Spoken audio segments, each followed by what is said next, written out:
Hello, dear student. Welcome back to the lecture series of Electronics Components and Circuit. આજે આ વિડીયોની અંદર આપણે ડિસ્કસ કરવાના છીએ ઓસિલેટરના ટાઈપ્સ. આ વિડીયોની અંદર આપણે બે ટાઈપના ઓસિલેટર ડિસ્કસ કરવાના છીએ, જેમાં પહેલું છે Hartley oscillator. Hartley oscillator is one type of high frequency oscillator કે જેની અંદર તમને હાઈ ફ્રીક્વન્સીના સાઇનોસોઇડલ સિગ્નલ મળી શકે છે. ઓકે, તો એની ડિઝાઇન મેં અહીંયા તમને બતાવી છે. ઓકે, એક સિમ્પલ કોમન એ મીટર કન્ફિગરેશનમાં ટ્રાન્ઝિસ્ટર બેઝડ ક્લાસ એ એમ્પ્લીફાયર યુઝ કર્યું છે. ઓકે, આપણે ઓસિલેટરનો ગઈ વખતે ડાયાગ્રામ જોયો હતો, તો એની અંદર હતું એક એમ્પ્લીફાયર જેનો વોલ્ટેજ ગેઇન છે AV.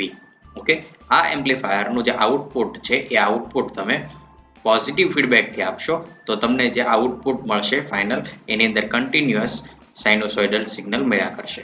ઓકે, અહીંયા એક ફીડબેક કમ્પોનન્ટ હતો જેને આપણે બીટાથી ઇન્ડિકેટ કરતા હતા, એનો વોલ્ટેજ ગેઇન છે ફીડબેકનો બીટા.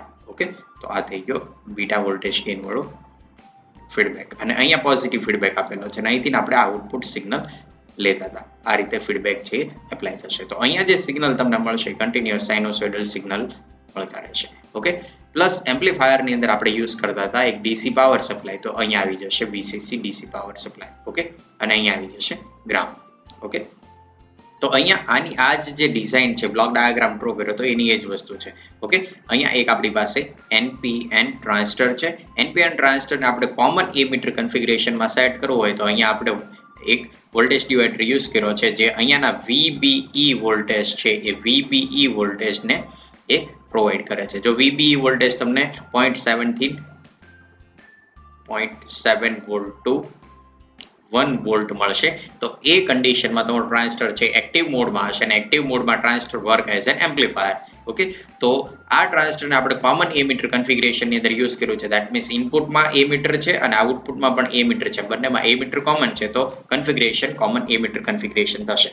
ઓકે, અહીંયા જે આપણી પાસે આ જે કેપેસિટર છે એને આપણે કહેતા હતા કપલિંગ કેપેસિટર. આ કપલિંગ કેપેસિટરનો યુઝ શું છે, તો કે જે અહીંયા તમે વોલ્ટેજ યુઝ કરો છો એ વોલ્ટેજની ઇફેક્ટ સોર્સ ઉપર ના આવે એટલા માટે અહીંયા કપલિંગ કેપેસિટર લગાવ્યું છે, જે ઇઝીલી હાઈ ફ્રીક્વન્સીના સિગ્નલને પાસ થવા દેશે પણ લો ફ્રીક્વન્સીના સિગ્નલને પાસ થવા દેશે નહીં. ઓકે, આ થઈ ગયું એક કોમન એ મીટરનું પાવર ક્લાસ એ પાવર એમ્પ્લીફાયર. ઓકે, અહીંયા જે તમે રજિસ્ટર લગાવ્યો છે એ આ ડાયરેક્ટલી અહીંયા શોર્ટ સર્કિટ ના થઈ જાય એટલા માટે સ્ટેબિલાઇઝેશન માટે યુઝ કર્યું છે, અને આ બાયપાસ કેપેસિટર યુઝ કર્યું છે. ઓકે, અહીંયા તમારી પાસે જે આ RC રજિસ્ટર છે ત્યાં તમે RFC પણ લગાવી શકો છો. RFC મતલબ રેડિયો ફ્રીક્વન્સી ચોક.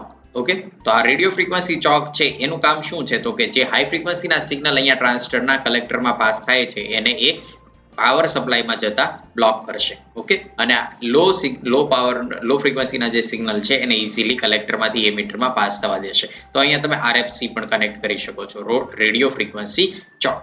અહીંયા જે આ કેપેસિટર છે એ કેપેસિટરનો યુઝ થાય છે કપલિંગ માટે. નેક્સ્ટ સ્ટેજમાં જે આઉટપુટ માટે તમારે જોઈએ છે તો એને કપલ કરવા માટે અહીં કપલિંગ કેપેસિટર યુઝ કર્યું છે.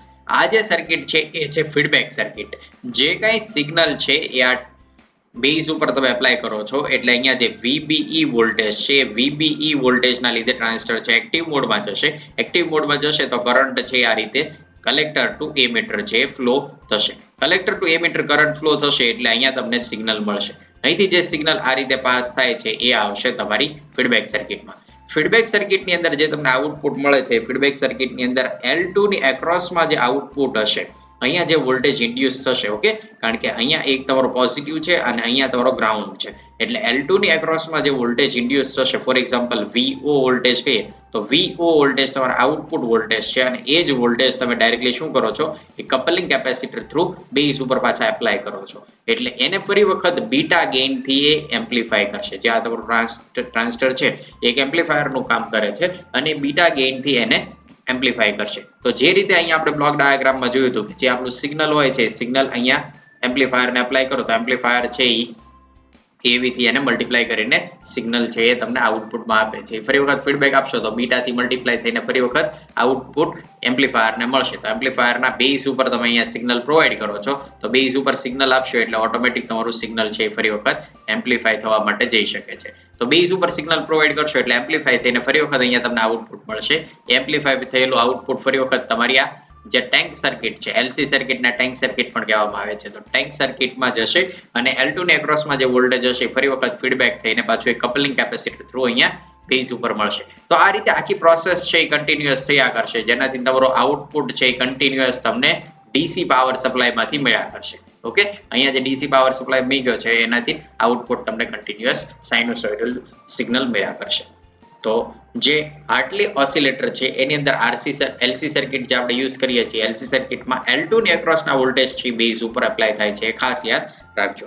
અહીંયા જે તમને ફ્રીક્વન્સી મળશે, જે આઉટપુટ જે સિગ્નલ છે, આઉટપુટ સિગ્નલની ફ્રીક્વન્સી એનું ઇક્વેશન કંઈક આ રીતે છે, 1/2π√LC. ઓકે, L નો મીનિંગ અહીંયા થાય છે equivalent inductance of L1 and L2. તો L is equal two L1 plus L2 થશે, કારણ કે બંને અહીંયા તમારી પાસે આ રીતે પેરેલલમાં લાગેલા છે, સોરી સિરીઝમાં લાગેલા છે. ઓકે, તો L1 પ્લસ L2 આ રીતે તમારું ટોટલ ઇન્ડક્ટન્સ થશે અને ફ્રીક્વન્સી ઇઝ ઇક્વલ ટુ થશે 1/2π√LC. સી અહીંયા આપણી પાસે જે કેપેસિટર લાગેલું છે એનું કેપેસિટન્સ છે. તો આટલી ફ્રીક્વન્સીથી તમને આટલી ઓસિલેટર છે એ આઉટપુટ આપી શકે છે. ઓકે, નેક્સ્ટ છે એ છે કોલપિટ ઓસિલેટર. ફિગર તમને ખાસી એવી એની એ જ ફિગર હોય એવું લાગશે, પણ થોડોક એની અંદર ચેન્જ છે. Okay, next one oscillator that is Colpitt. Colpitt ઓસિલેટરની અંદર જે આપણી પાસે ડાયાગ્રામ છે એ ઉપરની સર્કિટમાં અહીંયા બે ઇન્ડક્ટર હતા L1 અને L2, એની જગ્યાએ કોલપિટ ઓસિલેટરની અંદર અહીંયા બે કેપેસિટર છે C1 એન્ડ C2, અને કેપેસિટરની જગ્યાએ અહીંયા ઇન્ડક્ટર છે. એટલો જ ચેન્જ છે, બાકી ઉપરની જે સર્કિટ હતી એની એ જ સર્કિટ છે. ઓકે, ટ્રાન્ઝિસ્ટર સિમ્પલી એક NPN ટ્રાન્ઝિસ્ટર યુઝ કર્યું છે અને એને કોમન એમીટર કન્ફિગરેશનની અંદર ફરી વખત અટેચ કર્યું છે. ફિક્સ બાયસિંગ અહીંયા યુઝ કર્યું છે. વોલ્ટેજ ડિવાઇડરથી ફિક્સ વોલ્ટેજ VBE તમને કન્ટિન્યુઅસ અહીંયા મળ્યા કરશે, જેનાથી ટ્રાન્ઝિસ્ટર છે એક્ટિવ મોડમાં વર્ક કરશે. એક્ટિવ મોડમાં વર્ક એઝ અ એમ્પ્લીફાયર. અહીંયા તમે RC ની જગ્યાએ RFC પણ કનેક્ટ કરી શકો છો, રેડિયો ફ્રીક્વન્સી ચોક. ઓકે, અહીંયા જે તમને VBE મળે છે એના તમે બેઝ ઉપર સપ્લાય આપો છો, એટલે ઓટોમેટિક અહીંયા સપ્લાયમાંથી RC2 collector to emitter current flow થવાનું શરૂ થઈ જશે, જેનાથી આ બાયપાસ કેપેસિટરમાં તમને સિગ્નલ મળશે. એ સિગ્નલ તમારું અહીંયા જે ટેન્ક સર્કિટ છે ટેન્ક સર્કિટને મળશે. અહીંયા જે રીતે પહેલી સર્કિટમાં ઇન્ડક્ટર હતું એની જગ્યાએ કેપેસિટર છે, તો કેપેસિટરની એક્રોસમાં જે વોલ્ટેજ તમારા હશે એ જ વોલ્ટેજ V આઉટ જો તમે એને કહો તો V આઉટ વોલ્ટેજ છે ડાયરેક્ટલી તમારા કપલિંગ કેપેસિટર થ્રુ ફરી વખત બેઝમાં એપ્લાય થશે, જેનાથી તમારું જે ટ્રાન્ઝિસ્ટર છે અથવા જે એમ્પ્લીફાયર છે એ બીટા ગેઇનથી મલ્ટીપ્લાય થશે અથવા તો એમ્પ્લીફાય થશે, અને ફરી વખત અહીંયા કપલિંગ કેપેસિટર CO ઉપર તમને ફરી વખત આઉટપુટ મળશે, જે ફરી વખત ટેન્ક સર્કિટમાં જશે. ટેન્ક સર્કિટમાં ફરી વખત C2 કેપેસિટરની એક્રોસના જે વોલ્ટેજ હશે એ ફરી વખત અહીંયા તમારા બેઝ ઉપર જશે એક કપલિંગ કેપેસિટર થ્રુ. તો આ રીતે કન્ટિન્યુઅસ પ્રોસેસ છે એ ચાલ્યા કરે છે, અને જ્યાં સુધી તમે સપ્લાય આપો છો ત્યાં સુધી તમને આઉટપુટમાં સિગ્નલ છે એ કંઈક આ રીતના સાઇનોસોઇડલ સિગ્નલ મળ્યા કરે છે. જેવું તમે બેઝ સિગ્નલ રિમૂવ કરી લેશો એટલે આઉટપુટ મળતું બંધ થઈ જશે. ઓકે, કારણ કે જે તમે ફીડબેક આપેલો છે એ ફીડબેક જ રિમૂવ કરી દેશો તો ઇનપુટમાં બેઝ ઉપર કાંઈ સિગ્નલ હશે જ નહીં, જેનાથી આઉટપુટમાં સિગ્નલ મળતું બંધ થઈ જશે. એક મેથડ આ છે. બીજું છે ડાયરેક્ટલી પાવર જ જો તમે ઓફ કરી દેશો તો તમને આઉટપુટ મળતું બંધ થઈ જશે, બાકીની કન્ડિશનમાં તમને કન્ટિન્યુઅસ આઉટપુટ મળતું રહેશે. આ જે સાઇનોસોઇડલ સિગ્નલ છે એનું એમ્પ્લિટ્યુડ છે એ આ જે અહીંયા R1 અને R2 રેઝિસ્ટર છે એની વેલ્યુ તમે વેરી કરશો તો અહીંયા તમારા જે બાયસિંગ વોલ્ટેજ છે બાયસિંગ વોલ્ટેજ ચેન્જ થશે, જેનાથી આઉટપુટમાં તમને એની અસર જોવા મળશે, એનું એમ્પ્લિટ્યુડ તમને વધઘટ જોવા મળશે. જે આપણે પ્રીવિયસ એક ક્લાસ એ પાવર એમ્પ્લીફાયરની ડિઝાઇન જોઈ હતી ત્યારે જોયું હતું કે બાયસિંગ વોલ્ટેજ ચેન્જ કરો તો કઈ રીતે આઉટપુટમાં ચેન્જ થઈ શકે. મેં તમને સિમ્યુલેટ કરીને બતાવ્યું હતું કે જો તમે બાયસિંગ વોલ્ટેજ આ રીતે વેરી કરશો એ વેરિયેબલ રેઝિસ્ટર રાખીને તો આઉટપુટમાં ક્લાસ એ પાવર એમ્પ્લીફાયરનો આઉટપુટ છે ચેન્જ થઈ શકે છે. ઓકે, તો આ હતું ક્લાસ કોલપિટ ઓસિલેટર. કોલપિટ ઓસિલેટરની અંદર જે તમને આઉટપુટ સિગ્નલ મળે છે એ આઉટપુટ સિગ્નલની ફ્રીક્વન્સી હવે કંઈક ચેન્જ થઈ જશે. જે ફ્રીક્વન્સી તમને કંઈક હાર્ટલી ઓસિલેટરની અંદર આ રીતે મળતી હતી એનું એ જ કોલપિટ ઓસિલેટરની અંદર ફ્રીક્વન્સીનું ઇક્વેશન હવે કંઈક આ રીતે હશે. Frequency is equal two 1/2π√LC. પહેલાની અંદર L ઇક્વિવેલન્ટ તમારે જોવાનો હતો કે L is equal two L1 plus L2. અહીંયા બે કેપેસિટર છે અને એકબીજાની સિરીઝમાં છે, તો total capacitance or equivalent capacitance is equal to C1 C2 divide by C1 plus C2. આ રીતે આઉટપુટ ફ્રીક્વન્સીનું ઇક્વેશન તમારું બનશે. ઓકે, બંને ઓસિલેટરની ડિઝાઇન ઓલમોસ્ટ સેમ છે. અહીંયા એક કેપેસિટર છે એની જગ્યાએ અહીંયા એક ઇન્ડક્ટર છે, અહીંયા ઇન્ડક્ટર હતું એની જગ્યાએ આની અંદર કેપેસિટર છે.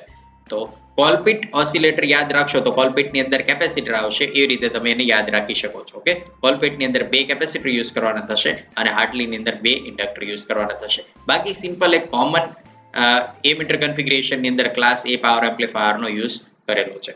ઓકે, તો આ બે સિમ્પલ ઓસિલેટર આપણે આ લેક્ચરની અંદર ડિસ્કસ કર્યા છે. બાકીના જે ઓસિલેટર છે એ થશે ફેઝ શિફ્ટ ઓસિલેટર, જેમાં ફ્રીક્વન્સીની રેન્જ છે ઘણી તમને વેરિયેબલ જોવા મળશે. ઓકે, તો એ નેક્સ્ટ લેક્ચરની અંદર ડિસ્કસ કરશું.